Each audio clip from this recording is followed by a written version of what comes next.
Hello दोस्तों, नमस्कार। मैं भी एक आप सभी का बहुत बहुत स्वागत करता हूं एक और नए क्लास में। तो साथियों, एक क्लास एसएससी एमटीएस हवलदार एग्जाम 2025 आप सभी का पार होने जा रहा है, क्योंकि साथी आज की इस क्लास में बेस्ट वो 25 क्वेश्चन आप सभी को देने जा रहे हैं जो आपके पेपर में यानी आपकी शिफ्ट में डायरेक्ट पूछे जाने वाले हैं। वो भी साथी चारों विषय के क्वेश्चन। इसमें साथी आप सभी को जीके, इंग्लिश, मैथ और रीजनिंग के वो बेस्ट 25 क्वेश्चन मिलेंगे, जो कि साथी 90 में से आज के ही दिन आप सभी का 25 क्वेश्चन तैयार होने जा रहा है। नेक्स्ट डे आप सभी का फिर एक दिन 25 क्वेश्चन आ जाएगा, वो भी तैयार हो जाएगा। यानी साथी हम आप सभी को 4 क्लास देंगे। 25-25 का 3 क्लास मिलेगी आप सभी को, और एक साथ ही 15 क्वेश्चनों का ये क्लास मिल जाएगा। यानी 4 क्लास में आप सभी का एमटीएस पार हो जाएगा। लेकिन साथी आज का जो 25 क्वेश्चन होगा वो आप सभी को मालूम होना चाहिए। इससे क्या होगा कि आने वाले दिनों में जो क्लास आएगी उससे रिलेट आप करके सारे क्वेश्चन तैयार करते रहेंगे, फिर एक दिन वो क्वेश्चन को तैयार कर लेंगे। तो आप सभी का साथी इस बार जो टोटल 90 क्वेश्चन आएंगे आपके पेपर में, पूरे 90 में से 90 तैयार होने वाला है साथी। क्योंकि जानते हैं आज 31 अगस्त है, कल से आप सभी का सितंबर महीना स्टार्ट हो जाएगा। यानी साथी अब गिने चुने दिन बाकी रह गए हैं हमारे एसएससी एमटीएस हवलदार एग्जाम 2025 के लिए।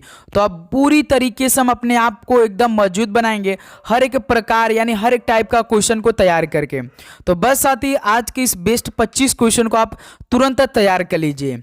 ओके साथी, चाहे आप अभी तक नहीं पढ़ें, लेकिन मेरे दोस्त ये 25 क्वेश्चन आप तैयार करिए, और आने वाले जो 3 क्लास और हम आपको देंगे वो सारे क्वेश्चन को तैयार कर लीजिएगा। यानी साथी 65 क्वेश्चन और हम आप सभी को कराएंगे। ठीक है साथी, याद रखिएगा हर संडे को हो जाएगा। यानी 3 संडे में आप सभी का क्लास समाप्त हो जाएगा, उसके बाद आपका पेपर हो जाएगा, तो आप पेपर दे दीजिएगा जाकर। ठीक है साथी, तो टारगेट कम से कम भाई 20 प्लस का रखिएगा सही करने का। चलिए मेरे दोस्त, तो इस क्लास को बहुत ही शानदार तरीके से शुरुआत करते हैं। एक क्लास सुबह 8 बजे, दोपहर 12:35 पर, और एक शाम में 6:30 पर। ठीक है साथी, तो ध्यान से एक एक क्वेश्चन को आप देखेंगे। जितने भी टॉपिक्स आपके पेपर में सवाल आते हैं बिल्कुल यहीं से आएंगे भाई।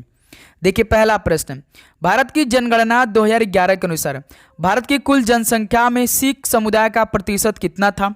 बताइए साथी, भारत की जनगणना 2011 के अनुसार भारत की कुल जनसंख्या में सिख समुदाय का प्रतिशत कितना था?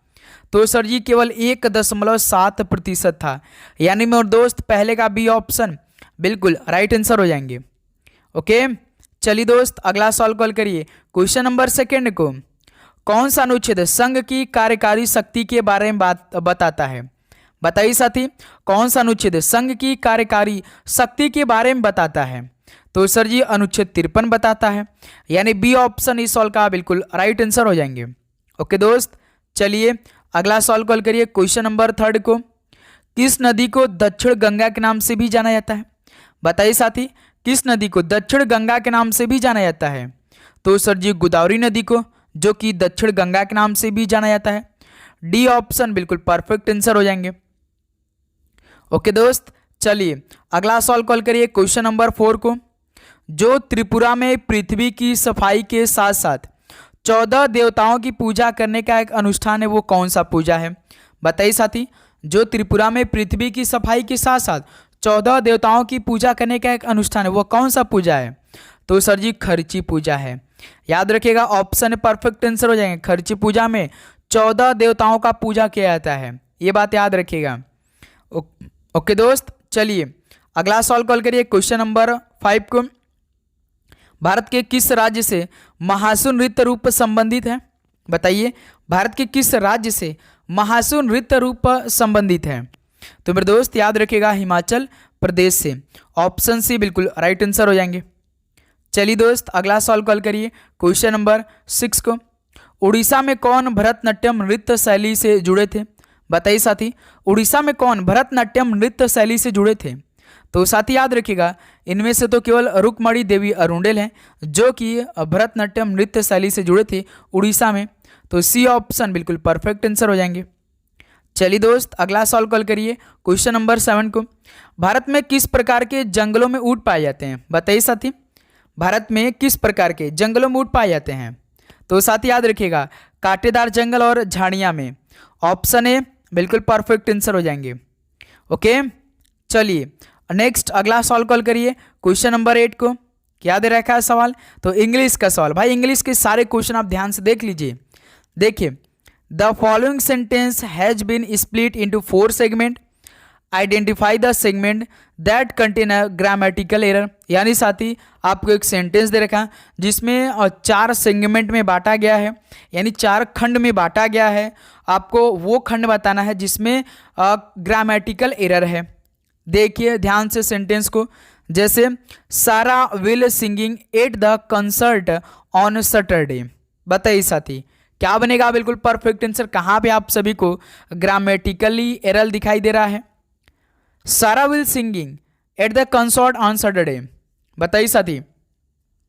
तो साथी यदि आप ध्यान से सेंटेंस को पढ़े होंगे तो आपको यहाँ पर दिखाई दिया क्या? सारा विल सिंगिंग। तो साथी आप जानते हैं विल के बाद हमेशा क्या आता है? विल के बाद क्रिया का मूल रूप क्या आता है? क्या आता है साथी? केवल सिंग आना चाहिए। ये यहाँ तो भाई आईएनजी जुड़ गया है, विल केवल सिंग आना चाहिए भाई। क्यों भाई? सारा शनिवार को संगीत समारोह में गाएगी। यानी साथी यहाँ पर देखिए, जो भविष्य में किसी काम को करने के लिए विल के साथ क्रिया का मूल होता है, उसका बेस फॉर्म जो होता है ना, वो या केवल विल आएगा, उसका सिंपल फॉर्म आएगा, या तो साथी विल बी आ जाता है। विल बी के साथ क्रिया का आईएनजी रूप यानी प्रेजेंट पार्टिसिपल आता है भाई। दोनों एक साथ कभी नहीं आते हैं, हमेशा याद रखिए। विल बी के साथ क्रिया का आईएनजी रूप आता है, वो भी प्रेजेंट पार्टिसिपल, ये दोनों एक साथ नहीं आते हैं। तो यहाँ पे क्या हो जाएगा? इसका जो राइट सेंटेंस बनेगा, सारा will sing at the concert on Saturday. हमेशा याद रखिए, भविष्य में काम को करने के लिए विल के साथ क्रिया का मूल रूप आता है भाई, जो बेस फॉर्म, या तो साथ ही विल बी के साथ क्रिया का आईएनजी रूप यानी प्रेजेंट जो आपका पार्टिसिपल होता है वो आता है, या तो दोनों एक साथ कभी नहीं आते हैं। याद रखिए साथी। ओके, केवल मूल रूप आता है विल के बाद। ठीक है, तो यही आपका क्या मिस्टेक है मेरे दोस्त। ओके, तो विल सिंगिंग रॉन्ग है। राइट क्या होगा? विल केवल सिंग होगा, विल सिंग होगा केवल। ठीक है, तो इस सवाल का डी ऑप्शन राइट आंसर हो जाएंगे। चलिए दोस्त अगला सवाल कॉल करिए। क्वेश्चन नंबर 9 को select the incorrectly spelled word. बताइए साथी इनमें से कौन सा आप सभी को इनकरेक्ट स्पेलिंग वाला वर्ड दिखाई दे रहा है? 80 80 ठीक है। EIGHTY 80 ठीक है, बिल्कुल सही। मेडिसिन, मेडिसिन मतलब दवा, उसका राइट स्पेलिंग क्या होता है? MEDICINE। MEDICIN केवल दे रखा है, केवल ई रहता तो ठीक रहता। हमने आपसे कहा था कि आपके पेपर में साथी केवल एक वर्ड से आप सभी को घुमाएगा, तो यही आपका राइट आंसर हो जाएगा। मेडिसिन जो कि साथी क्या होता है? दवा होता है। और क्रेजी मतलब पागल, क्रेजी, क्रेजी बोलते हैं। Are you crazy? एडिक्ट मतलब साथी आप अपने पढ़ाई के प्रति लत लगा लीजिए भाई, एडिक्ट हो जाइए। इस बार आप सभी को एक सीट पक्का करना है ना साथी? तो इस सवाल का बी ऑप्शन राइट आंसर हो जाएंगे। चलिए दोस्त अगला सवाल कॉल करिए। क्वेश्चन नंबर 10 को select the most appropriate synonyms of the following words. Reluctant का सिनोनिम्स बताइए, यानी पर्यायवाची। सिनोनिम्स का मतलब पर्यायवाची, पर्यायवाची मतलब समानार्थी शब्द। रिलक्टेंट का मतलब क्या होता है? अनिच्छुक। क्या साथी? अनिच्छुक होता है मेरे दोस्त, अनिच्छुक होता है, यानी वो अनिच्छुक नहीं, अनिच्छुक है। प्लीजेंट का मतलब क्या होता है साथी? सुखद। क्या होता है मेरे दोस्त? सुखद होता है, ये बात याद रखिएगा। और अनरिलेंटिंग का मतलब क्या होता है? सुखद होता है भाई। इसके भी माने क्या होता है? आपका अकथक होता है भाई। अनरिलेटिंग का मतलब अकथक होता है, अथक होता है। ठीक है, अथक जिसे हम बोलते हैं अथक। अनविलिंग का मतलब क्या होता है साथी? अनिच्छुक होता है। तो यही आपका राइट आंसर हो जाएगा। जो साथी रिलक्टेंट मतलब अनिच्छुक होता है ना, तो अनविलिंग का भी मतलब होता है क्या? अनिच्छुक होता है। क्यूरियस मतलब जिज्ञासु, क्यूरियस जिज्ञासु, जिज्ञासु जिसे हम बोलते हैं क्या साथी? जिज्ञासु। तो इस सवाल का सी ऑप्शन क्या हो जाएगा? बिल्कुल राइट आंसर हो जाएंगे। रिलक्टेंट का सिनोनिम्स अनविलिंग हो जाएगा। चलिए दोस्त अगला सवाल कॉल करिए। क्वेश्चन नंबर 11 को select the most appropriate synonyms of the given word. Panacea का सिनोनिम्स बताइए। पेनेसिया मतलब रामबाण भाई। ये सारे साल आपके रामबाण है ना, तो क्या होगा? मिराकल मतलब चमत्कारी। ये सारे सवाल क्या चमत्कारी हैं? बिल्कुल सही, चमत्कारी हैं। लेकिन रामबाण तो भाई कुछ अलग होगा, चमत्कारी होगा। एक सेकेंड, चमत्कारी होता है मेरे दोस्त, ये बात याद रखिएगा। चमत्कारी होता है।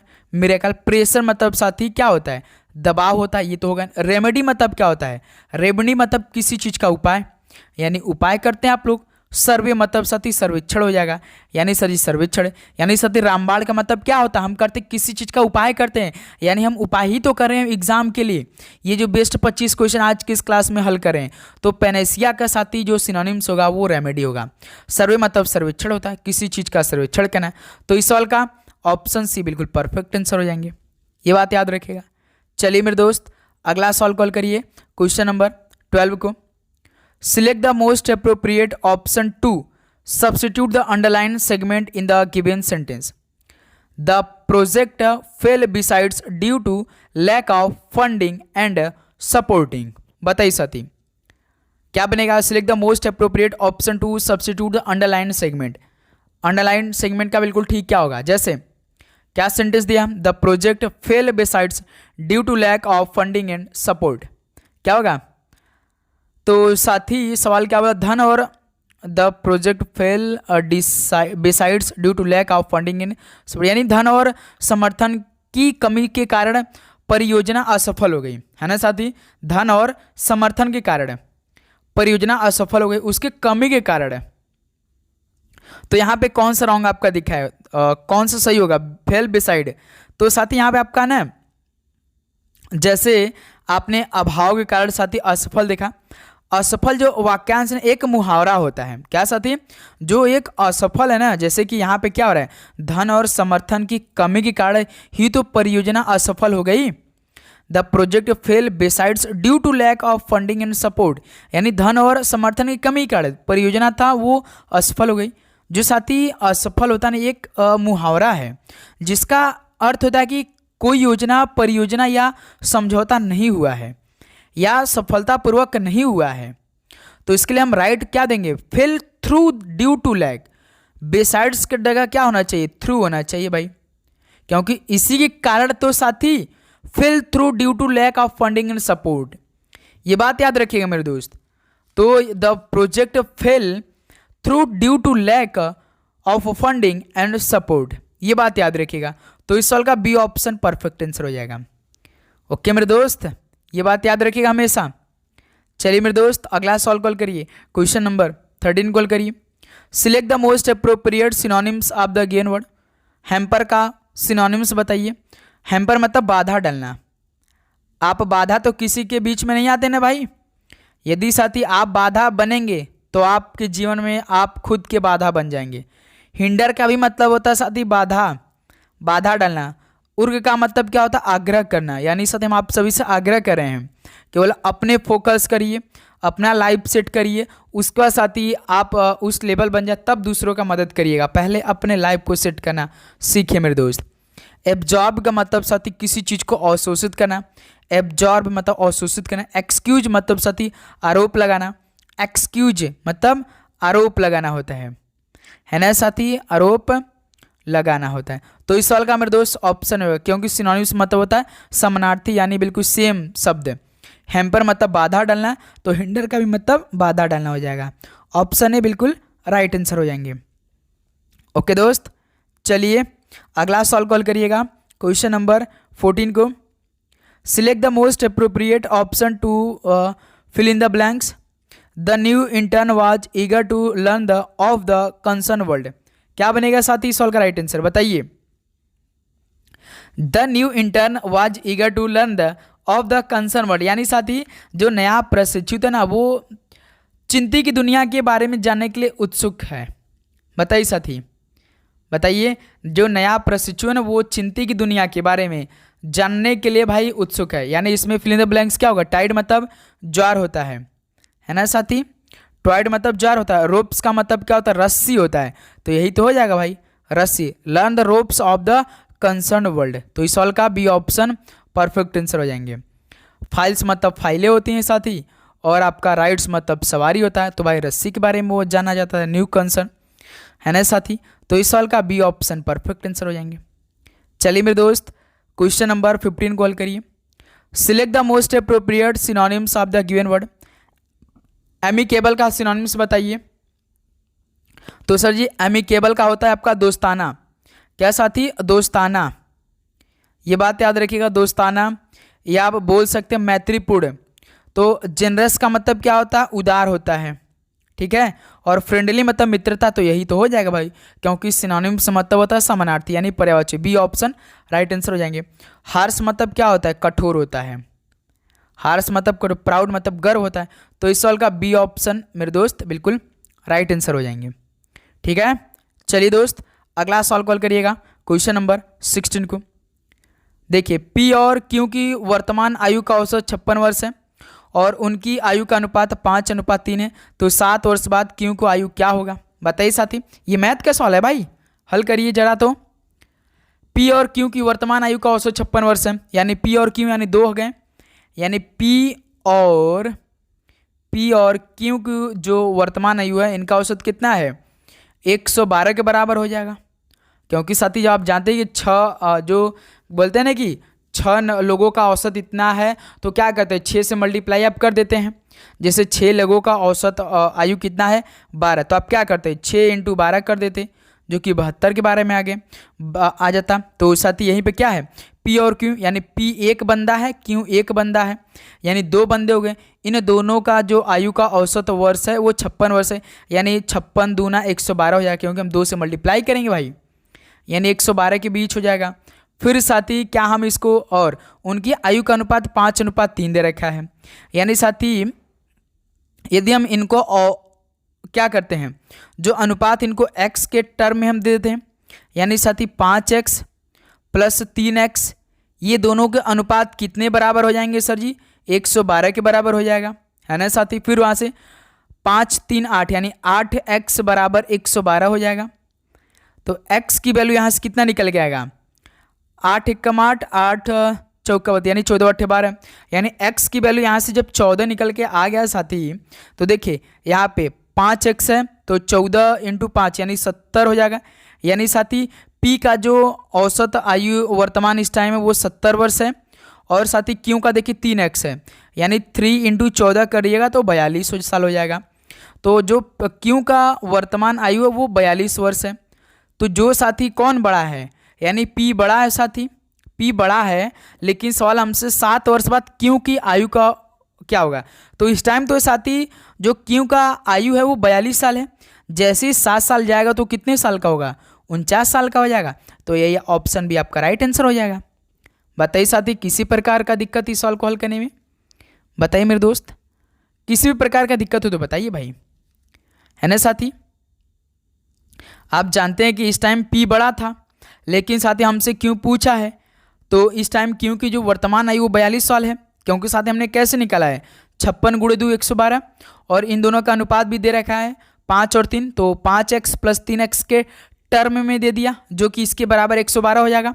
इन दोनों को आपस में जोड़ेंगे तो 8x, यहाँ से x की वैल्यू निकालेंगे तो ये 112 है, 8 से भाग कराएंगे 14, तो साथ यहाँ से 5x यानी x की वैल्यू 70 यहाँ पे हमने रखा 5x में, यानी 14 × 5 70 वर्ष हो जाएगा, यानी p साथी 70 वर्ष हो जाएगा। 3x यानी 3 × 14 रखेंगे तो 42 साल हो जाएगा।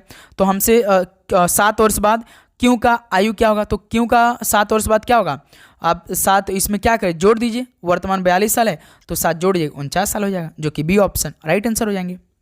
ओके मेरे दोस्त, चलिए अगला सवाल कॉल करिए, क्वेश्चन नंबर 17 को। 4 वर्षों के लिए 7% वार्षिक की ब्याज दर पर उधार ली गई राशि पर 2000 पर साधारण ब्याज रुपीज में ज्ञात करिए। तो सर जी सिंपल इंटरेस्ट का फॉर्मूला हमें मालूम है, प्रिंसिपल रेट टाइम बटे में 100। तो प्रिंसिपल सबसे अधिक नंबर में 2000 दे रखा है, रेट कितना दे रखा है प्रतिशत में 7% दे रखा है, टाइम कितना दे रखा है 4 दे रखा है, बटे में 100, 00 से 00 कैंसिल, 20 × 140, 20 × 140 और यहाँ पे 4 है, 14 चौका 56, यानी सर जी 560, जो कि ऑप्शन डी बिल्कुल परफेक्ट आंसर हो जाएगा हमारा, है ना साथी। किसी प्रकार का दिक्कत बिल्कुल नहीं सर जी। चलिए दोस्त अगला सवाल कॉल करिए, क्वेश्चन नंबर 18 क्या दे रखा है। एक व्यक्ति एक वस्तु ₹247.50 में बेचता है, जिससे उसे 12.5% का लाभ होता है। वस्तु का क्रय मूल्य रुपीज में क्या होगा, बताइए साथी। तो कास्ट प्राइस आप किस में निकालते हैं? तो सर जी जो वस्तु बेचता यानी सेलिंग प्राइस पे लाभ प्लस 100 के रूप में निकाल लेते हैं, प्रॉफिट प्लस 100 के रूप में निकालते हैं साथी कास्ट प्राइस। बताइए साथी यही फॉर्मूला होता है ना? बिल्कुल सर जी। तो कास्ट प्राइस यानी वस्तु का क्रय मूल्य रुपीज में कितना होगा? कास्ट प्राइस अपान में वस्तु 247 में बेच रहा है यानी 247.50 में बेच रहा है, इसका प्रॉफिट 12.5 यानी साथी 100 में 12.5 को जोड़ देंगे तो 112.5% हो जाएगा और साथी मल्टीप्लाइड बाय 100 हो जाएगा, है ना साथी। अब देखिए 112.5 से जब साथी 247.50 को भाग कराएंगे तो 2.2 आ जाएगा और मल्टीप्लाइड बाई 100 भी करना है तो 2.2 इंटू 100 करेंगे तो कितना आएगा सर जी? जब एक जीरो यहाँ पे पॉइंट हटेगा 2 जीरो यहाँ पे आके लग जाएगा यानी साथी 1 जीरो यहाँ से भी कट जाएगा यानी सर जी 220 हो जाएगा। तो इस सवाल का ऑप्शन से बिल्कुल परफेक्ट आंसर हो जाएंगे। हमेशा याद रखिए जब एक वस्तु भी इतने में बेचा जा रहा है तो उससे आपको लाभ हो रहा है तो हमेशा याद रखिए वस्तु जो बेचा जा रहा है उसको ऊपर रखते हैं, जो आपका नीचे लाभ हुआ है उसमें 100 को जोड़कर भाग करके 100 से गुणा कर देते हैं, आपका आंसर आ जाता है, जो कि साथ ही हमने यही किया। देखिए सेलिंग प्राइस ऊपर लिखा है जो 247.50 में बेचा है और जो लाभ हुआ है हमने नीचे 100 में 12.5 को जोड़ा है तब साथ 112 हुआ, फिर इसके बाद 112.5 को 247.50 में भाग दिया तो 2.2 आया, फिर 100 से मल्टीप्लाई किया 2 की 220 आ गया। तो सी ऑप्शन राइट आंसर हो जाएंगे। चलिए मेरे दोस्त अगला सॉल्व कॉल करिए क्वेश्चन नंबर 19 को। एक परिवार की आय और व्यय का अनुपात 18:15 है। यदि परिवार की आय 81,000 है तो बचत ज्ञात करिए। आय व्यय समझते हैं ना, जो आय आपका इनकम आता है, व्यय मतलब खर्चा होता है। तो सर जी एक परिवार की आय और व्यय का अनुपात 18:15 है। तो सर जी यहाँ पे आय है एक तरफ और सर जी एक तरफ आपका व्यय है। तो आय का अनुपात 18 है, व्यय का अनुपात 15 है। 18 का मतलब मान आपको इसमें दिया 81,000 है ना साथी। तो एक भाग हम लोग निकाल लेते हैं पहले। एक भाग यदि हम निकालेंगे तो सर जी एक भाग निकालेंगे कैसे? एक भाग सर जी इस 81,000 में 18 भाग दे देंगे तो एक भाग निकल आएगा। तो कितना हो जाएगा? 18×4 18×4 81 में से 72 9 18×5 यानी साथी 4500। एक पार्ट तो हमारा 4500 आ गया। फिर साथी व्यय का अनुपात 15 है, व्यय का अनुपात 15 है तो इसमें साथी मल्टीप्लाई करिए 4500 में 15 का मल्टीप्लाई करिए कितना आएगा? 0000 15 5 75 का 5 7 15 चौका 60 67 यानी साथी व्यय का अनुपात 15 है तो इस टाइम साथी आपका कितना होगा? 15 गुणे 4500 कितना होगा? 67,500 आएगा। तो हमसे क्या पूछा? बचत क्या होगा? तो टोटल साथी उसका परिवार क्या 81,000 है और यहाँ साथी हमने जो 15 का अनुपात 67,500 निकाला तो इसमें से माइनस कर दीजिए 67,500 कितना आएगा? 67 मान लीजिए 68 ले लीजिए तो 68 12 13 यानी साथी 13.5 समथिंग आएगा 13,500 के रूप में। तो बचत कितना होगा? 13,500 रुपये होगा यानी 13,500 रुपये हो जाएगा। ऑप्शन है बिल्कुल राइट आंसर हो जाएंगे। सिंपल सवाल था मेरे दोस्त।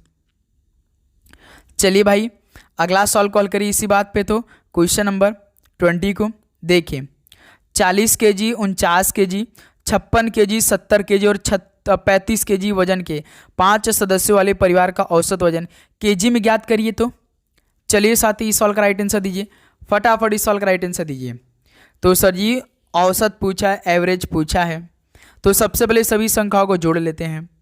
40 प्लस 49 प्लस 56 प्लस 70 प्लस 35 बटे में कितना साथी 5 है। ऐसे औसत निकालते हैं ना, सभी संख्याओं को जोड़ते हैं, जितने उसको काउंट करके भाग कर देते हैं। देखिए 5 0 5 5 6 5 11 11 9 20 फिर यहाँ पे जोड़िए यानी 20 का 0 कैरी 2। फिर देखिए 3 7 3 10 10 5 15 15 4 19 19 4 23 23 और 2 25 यानी सर जी 25 बटे में 5 कितना आएगा? 5 एकम 5 50 25 यानी सर जी 50 आ जाएगा। तो साथी औसत वजन केजी में कितना होगा? 50 kg हो जाएगा। तो यहाँ से डी ऑप्शन बिल्कुल परफेक्ट आंसर हो जाएंगे। ठीक है चलिए नेक्स्ट अगला सॉल्व कॉल करिए मेरे दोस्त। क्वेश्चन नंबर 21 को। अब साथी रीजनिंग के बेस्ट 5 से 6 सवाल हल कर लिए भाई, तो क्योंकि आप जानते हैं एसएससी एमटीएस में यदि आपका बेसिक मैथ रीजनिंग क्लियर है तो आप आराम से पास कर ले जाएंगे, क्योंकि साथी 40 क्वेश्चन में से केवल 12 क्वेश्चन आप सभी को ठीक करने होते हैं। देखिए पहला सवाल रीजनिंग का, अंग्रेजी वर्णमाला के आधार पर दी गई श्रृंखला में प्रश्न चिन्ह के स्थान पर क्या आना चाहिए? EBF IGG MLH QQI, यहाँ पे क्वेश्चन मार्क है। जब साथी इस तरह का अक्षरों का श्रृंखला दे तो आप सभी को हमने क्या बताया, सबसे पहला अक्षर हर एक का उठा लीजिए। जैसे EBF का पहला अक्षर E है, IGG का पहला अक्षर I है, MLH का पहला अक्षर M है, QQI का पहला अक्षर Q है। तो देखिए इसके बाद तुरंत क्या कर दीजिए, कोड कर दीजिए। E 5 number, I 9 number, M 13 number, Q 17 number. देखिए 5 से 9 प्लस 4 किया है, 9 से 13 प्लस 4 किया है, 13 से 17 प्लस 4 किया है, 17 के बाद प्लस 4 जोड़िए 21। तो 21 पे कौन आता है, हमें नंबर चाहिए ना, हमें अक्षर चाहिए, यानी क्यों। तो अब हमें ये मालूम होगा कि जो हमारा ऑप्शन मिलेगा वो यू से मिलेगा। तुरंत उसके बाद ऑप्शन पे जाइए, देखिए कौन सा ऑप्शन यू से स्टार्ट किया है, तो सर जी केवल ऑप्शन सी यू से स्टार्ट किया, तो यही तो आपका आंसर हो जाएगा, सी ऑप्शन। और कोई ऑप्शन है यू से नहीं, तो यही आपका आंसर हो जाएगा। तो आप क्यों साथी फालतू का 2 अक्षर को और चेक करेंगे, टाइम जाए, इससे बढ़िया साथी तुरंत हम लोग आगे ना बढ़ जाएं, क्योंकि 45 मिनट का ही समय रहेगा हमारे पास, ये बात याद रखिएगा। ओके, तो अब देखिए साथी क्वेश्चन नंबर 22 क्या दे रखा है। TUVWX और Y एक वृत्ताकार मेज के चारों ओर केंद्र की ओर मुख करके बैठे हैं। U जो है वो उस V के दाएं से तीसरे स्थान पर है बैठा है, जो W के बाएं से दूसरे स्थान बैठा है। Y जो है U का निकटतम पड़ोसी नहीं है। T जो है वो V के ठीक बाएं बैठा है, तो T के ठीक बाएं कौन बैठा है? भाई साहब ये सवाल कौन हल कर सकता है? किसी में थोड़ा सा पावर है इस सवाल को हल करने में? बताइए साथी, किसी में है दम? बिल्कुल। तो सर जी कितने लोग को बैठाना है? 1 2 3 4 5 6, यानी एक वृत्ताकार मेज लेना है हमें, 6 लोग को बैठा देना है। इसका एक वृत्ताकार का केंद्र हो गया, 6 लोग को बैठाना है, 1 2 3 4 5 6, है ना साथी? 6 लोग को बैठाना है। सवाल क्या बोला है? यू जो सवाल बोला वही हम काम करेंगे, ज़्यादा दिमाग खर्च नहीं करेंगे। देखिए जो लाइन बोला उसको हम लोग पढ़ते जाएंगे, उसको करते जाएंगे। यू जो है उस भी के दाएं से तीसरे स्थान बैठे हैं, यानी भी के दाएं से तीसरे स्थान पे कौन बैठा है? यू बैठा है। तो सर जी भी को यदि मान के चलिए हम यहाँ बैठा देते हैं, भी को यहाँ बैठाएंगे, तो भी के दाएं साइड से तीसरे स्थान पे कौन बैठा? यू, यानी दाएं साइड इधर ही होगा भी का, नीचे साइड राइट साइड, इधर साथ ही लेफ्ट साइड। अपने आप को रखिए ना भाई, भी की जगह अपने आप को रख दीजिए, तो आपका राइट साइड नीचे के होगा ना, जैसे 1 ये 2 ये 3 ये 4 ये। तो सर जी भी के दाएं से तीसरे स्थान पे बैठा यू, तो सर जी यू कहाँ बैठेगा? यहाँ बैठ जाएगा, क्योंकि देखिए 1 2 3 तीसरे स्थान पे यू बैठेगा भी के दाएं साइड से। फिर देखिए जो डब्लू के बाएं से दूसरे स्थान पे हो, तो डब्लू के बाएं से दूसरे स्थान पे होना चाहिए मेरे दोस्त, डब्लू के बाएं से दूसरे स्थान पे होना चाहिए, यानी साथी हम डब्लू के मान के चलिए यहाँ बैठा दें, भी डब्लू के भी बैठा हो जाना चाहिए डब्लू के बाएं साइड से दूसरे स्थान पे। तो देखिए डब्लू का बाएं साइड भी यहाँ पे दूसरे स्थान पे, पहला ये हो गया, दूसरे का ये स्थान, है ना साथी? सवाल को थोड़ा सा समझिएगा, लैंग्वेज समझिएगा, घुमा सकता आप सभी को। जो सा देखिए सवाल क्या बोला है, यू जो है ना वो उस भी के दाएं से तीसरे स्थान बैठा है, जो डब्लू के बाएं से दूसरे स्थान बैठा है, यानी ये भी के दाएं से तीसरे स्थान पे यू बैठा है, लेकिन साथी भी जो है ना वो डब्लू के बाएं से दूसरे स्थान बैठा होना चाहिए, ये बात याद रखिएगा। तो देखिए यू तो भी के दाएं से तीसरे स्थान बैठ गया, फिर साथी फिर ये जो भी बैठा है ना वो डब्लू के बाएं से दूसरे स्थान बैठा होना चाहिए, तो डब्लू के बाएं से दूसरे स्थान पर देखिए भी हो गया, पहला ये हो जाएगा, दूसरे के नंबर पे ये हो जाएगा, है ना साथी? बिल्कुल, ये भी कॉन्सेप्ट क्लियर हो चुका होगा। क्यों साथी, किसी प्रकार का दिक्कत? बिल्कुल नहीं। फिर देखिए सवाल क्या बोला है, वाई जो है ना यू का निकटतम पड़ोसी नहीं है, यानी यू का निकटतम पड़ोसी वाई नहीं है, तो यहाँ पे यू ऑलरेडी बैठ चुका है, तो वाई को हम कहाँ बैठा देते? चलिए बीच में बैठा देते हैं, है ना साथी? बीच में वाई को बैठा देते हैं, तभी तो साथी यू का निकटतम पड़ोसी वाई नहीं होगा। फिर देखिए टी जो है ना वो भी के ठीक बाएं बैठा है, यानी टी साथी जो है वो भी के ठीक दाएं बैठा है, यानी साथी भी को हम कहाँ, यहाँ बैठा है, यहाँ पे ऑलरेडी भी बैठ चुका है, तो भी के ठीक बाएं कौन बैठा है, टी है, तो टी यहाँ पे हो जाएगा। तभी तो भी के जस्ट लेफ्ट साइड में टी बैठेगा। फिर साथी एक खाना बचा है, तो इस खाना में किसको बैठा देते हैं, तो सर ये एक्स को बैठा दीजिए, क्योंकि एक्स कहीं नहीं बैठा। तो सॉल्व क्या बोला है, टी के ठीक बाएं कौन बैठा है, टी के ठीक है, टी कहाँ बैठा है, यहाँ पर बैठा है। टी के जस्ट लेफ्ट साइड में कौन बैठा है, कोई बता सकता है, कोई बता सकता है। लेफ्ट साइड में सर ये एक्स बैठा है, लेफ्ट साइड में एक्स बैठा है और राइट साइड में भी बैठा है, टी के, है ना साथी। इसको टी है भाई यहाँ पे, याद रखिएगा। तो टी के जस्ट बाएं साइड में कौन है, सर ये एक्स है। तो ये ऑप्शन डी आपका राइट आंसर हो जाएगा। सिंपल सवाल भाई, आपको समझने की ज़रूरत है भाई, खेल तो आप खेल ले जाएंगे, बस आपको समझना है वो कैसे खेल होता है, ठीक है। चलिए दोस्त, अगला सॉल्व कॉल करिएगा क्वेश्चन नंबर 23 को। देखिए, यदि प्लस और माइनस को आपस में बदल दिया जाए तथा गुणा और भाग को आपस में बदल दिया जाए तो निम्नलिखित समीकरण में प्रश्न चिन्ह के स्थान पे क्या आएगा। यानी सर जी सॉल्व बोल दिया है, प्लस की जगह माइनस बदलना है, माइनस की जगह प्लस, गुणा को भाग में बदलना है, भाग को गुणा में बदलना है। किसमें, ये समीकरण में। चलिए साथी, पहले सवाल के कंडीशन को पूरा करते हैं। इस समीकरण में माइनस की जगह प्लस, प्लस की जगह माइनस, गुणा की जगह भाग, भाग की जगह गुणा रखते हैं। उसके बाद बॉडमस के नियम लगाएंगे। ध्यान से बस सवाल को देखते रहिए। 56 के बाद माइनस है तो माइनस को प्लस में, बिल्कुल। 33 के बाद देखिए गुणा है तो गुणा को किस में रखेंगे, भाग में रख देंगे, 3 हो जाएगा।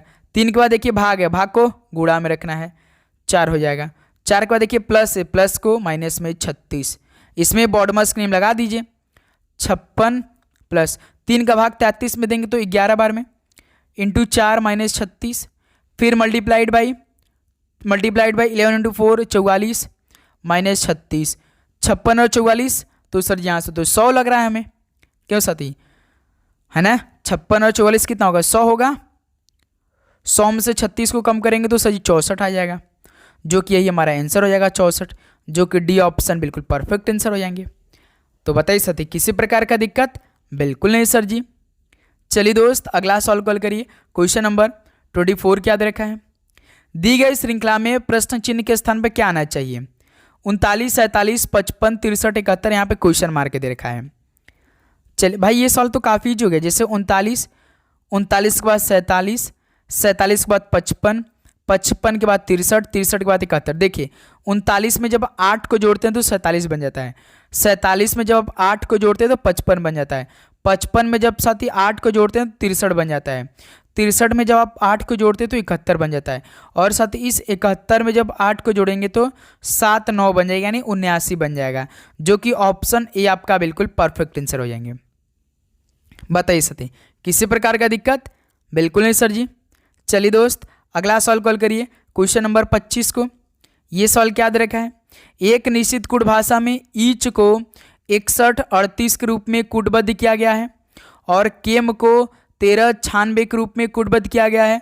उस भाषा में यम के लिए कूट क्या है, बताइए साथी।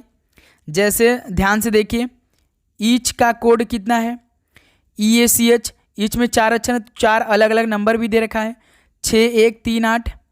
उसका केम है CAME, केम कितना है भाई, 1 3 9 6। हमसे केवल यम का पूछ दिया है, तो जब साथी सिंगल वर्ड पूछता तो हम क्या करते हैं, पहले कॉमन चेक करते, क्या दोनों में कॉमन है यम। तो सर जी यम तो दोनों में कॉमन है नहीं, क्योंकि ईच में यम नहीं है लेकिन केम में है। जब साथी हमें कॉमन नहीं मिलता तो हम क्या चेक करते हैं, हम साथी चेक करते हैं एलिमिनेशन मेथड। किसमें एलिमिनेशन मेथड लगाते हैं, ये जो आपका नंबर कोड हुआ है वो नंबर को हटाएंगे जो कॉमन होगा। जैसे देखिए 6 इसमें है, 6 इसमें हो, तो ये कोड, और जिसमें यम होगा उसी में हमारा आंसर होगा। तो यम हमारा साथी केम में है तो इसी में कोई ना कोई नंबर आएगा। फिर देखिए साथी 1 इसमें है, 1 इसमें है, 3 इसमें है, 3 इसमें है, तो केम में केवल एक नंबर बचा यन 9, यानी साथी यही हमारा 9 आंसर हो जाएगा। यम का कोड 9 होगा, जो कि डी ऑप्शन हो जाएगा। तो साथी फाइनली ये बेस्ट 25 क्वेश्चन आज का पहला क्लास कंप्लीट होता हुआ इस संडे का। एग्जाम डेट यदि साथी आप सभी को पहले से दूसरे सप्ताह मिल जाएगा तो हम आपको तुरंत करवा देंगे वो तीनों क्लास। अब वेट करिए बस, ठीक है साथी। अब बताइए मेरे दोस्त कि आज के इस सेशन से यानी इस 25 क्वेश्चन से आप सभी का टोटल कितना स्कोर बना, बताइए मेरे दोस्त, फटाफट अपना अपना स्कोर बताइए। तो उम्मीद करूँ दोस्त आपको हर एक क्वेश्चन बहुत ही अच्छी तरीके से समझ में आया होगा और आप इस सारे 25 क्वेश्चन को अभी तुरंत तैयार किए होंगे, ज़्यादा टाइम नहीं लगाए होंगे। साथ ही मेरे दोस्त, हमने आपसे कहा था कि आपके लिए डेली क्लास हम प्रोवाइड करेंगे, वो भी 3-3 क्लास, तो 2 ही क्लास आप पा रही है साथी, लेकिन कल 1 सितंबर से ट्राई करेंगे 3-3 क्लास देने का। तो आप बस नोटिफिकेशन को ऑन करिए, जैसे क्लास आए तो सबसे पहला नोटिफिकेशन आप सभी के बीच जाए। ओके मेरे दोस्त, तो चलिए इस क्लास को यहीं पर समाप्त करते हैं, मिलते हैं साथ ही कल 1 सितंबर नई जोश उमंग के साथ अपनी तैयारी एक बार फिर से जोरदार तरीके के लिए। ठीक है, तो आप नोटिफिकेशन को ऑन करिए, कल सुबह मिलते हैं 8 बजे एक नए दमदार सेशन के साथ। तो सभी को जय हिंद, जय भारत, पढ़ाई करते रहिए, ऑल द योर बेस्ट, धन्यवाद।